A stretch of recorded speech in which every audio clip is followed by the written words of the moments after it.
হাজার হিন্দুদের বাঁচাতে লড়াই করেছিল। তো আমরাও 100 কোটি হিন্দু বাংলাদেশের 1.5-2 কোটি হিন্দুর জন্য লড়ব। বাংলাদেশের সঙ্গে যুদ্ধ ভারতের কাছে তো কয়েকদিনের ব্যাপার নয়, কয়েক মিনিটেই ফয়সলা হয়ে যাবে। প্রায় 2 বছর ধরে ইতিহাসের চরম তিক্ত পর্যায়ে রয়েছে ভারত বাংলাদেশের সম্পর্ক।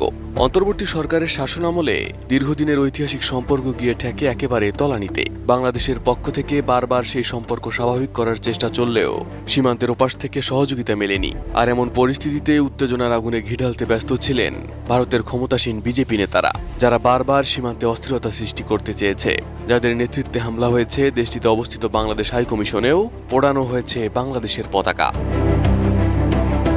তবে কাকতালীয়ভাবে বিজেপির সেসব উগ্রবাদী নেতাদের দখলে চলে গেল ভারতের রাজ্য সরকার।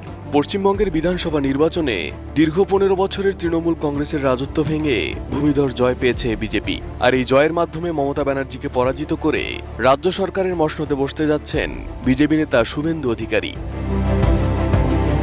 শুভেন্দুর এই জয়ের মাধ্যমে পশ্চিমবঙ্গের মুসলিমরা যে বিপদে পড়তে যাচ্ছেন সেটা নিঃসন্দেহেই বলা যায়। যিনি কিনা নির্বাচনী প্রচারণাতেও মুসলিম বিদ্বেষী বক্তব্য দিয়ে সরব ছিলেন।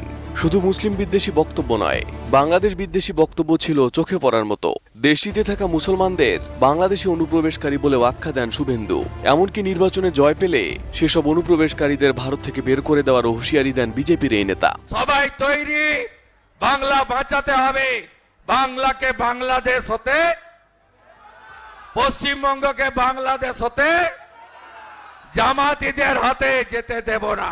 নতুন বাংলাদেশ গড়তে এলো জুলফিকার স্টিল। জুলফিকার স্টিল।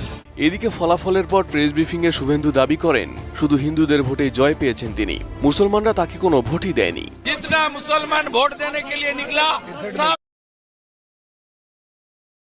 ममता को वोट दिया और मुझे हिंदू, सिख, जैन, बुद्धिस्ट लोग ने आशीर्वाद देकर जिताया। ये जीत हिंदुत्व का जीत है, ये जीत बंगाल का जीत है, ये जीत नरेंद्र मोदी जी का जीत है। শুভেন্দুর বক্তব্য থেকে বোঝা যায় আগামী দিনে পশ্চিমবঙ্গ জুড়ে মুসলমানদের দুর্দিন আসতে চলেছে। বিশ্লেষকরা বলছেন যার প্রভাব পড়বে বাংলাদেশ সীমান্তেও, কারণ গত 8 মাসে দেশের 32টি সীমান্ত জেলা দিয়ে অন্তত 2479 জন মানুষকে ভারতীয় সীমান্তরক্ষী বাহিনী জোরপূর্বক বাংলাদেশের ভেতরে পুশিন করেছে। এদিকে পশ্চিমবঙ্গে এমন জয়ের পর প্রধানমন্ত্রী নরেন্দ্র মোদীও অনুপ্রবেশকারীদের বিরুদ্ধে কঠোর পদক্ষেপ নেওয়া হবে বলে আশ্বাস দেন। पलायन रुकेगा। पहली कैबिनेट में ही आयुष्मान भारत योजना को हरी झंडी दिखाई जाएगी। তবে অনুপ্রবেশকারীর নামে সীমান্ত দিয়ে পুশিন করার এই সংখ্যাও এখন ঢাকায় উদ্বেগ বাড়াচ্ছে। তবে শুধু পশ্চিমবঙ্গ নয়, আসামেও টানা তৃতীয়বারের মতো ক্ষমতায় ফিরছে বিজেপি। ক্ষমতার মসনদে বিজেপি নেতা হিমন্ত বিশ্ব শর্মা, যিনি নিজেও একজন কট্টর মুসলিম বিদ্বেষী।